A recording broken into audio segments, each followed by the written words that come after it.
agak besar. Mama tidak dengar.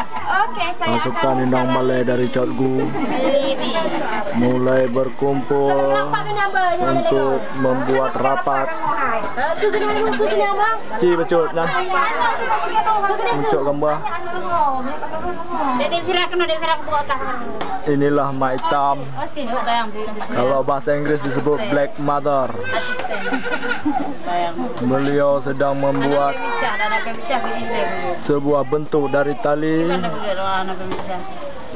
Ya. Inilah bayi yang menjadi funny bayi, funny baby.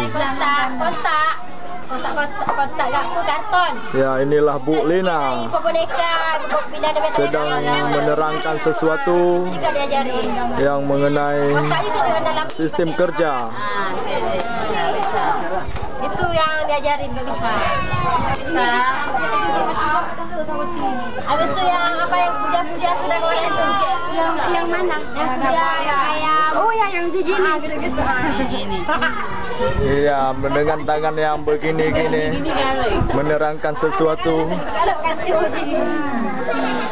Kamu namanya kantu. Kira digandeng lagi nih. Karena itu sendiri ada kegiatan apa, baru usah diajarin. Iya. Daripada sendiri membawa aja. Iya. Yang apa yang dari mana-mana itu, yang zebra itu. Ya, oh yang begini. Iya. Orang punya orang kayu pokoknya. Iya, di dekat yang hijau. Bisa dibuka nih hijau yang mudah. Iya, bisa diajarin loh. Iya, bisa diajarin. Karena di sini aja yang ya, dengan tersipu malu, dengan mulutnya yang kayak orang sekarang pulang. Beda. Pahana le tu tak bawa tambo. Ini adalah tamu baru kita. Inilah yang pertama. Dan mungkin dia akan tinggal di sini menemani kita di Cotgu Highland. Boneka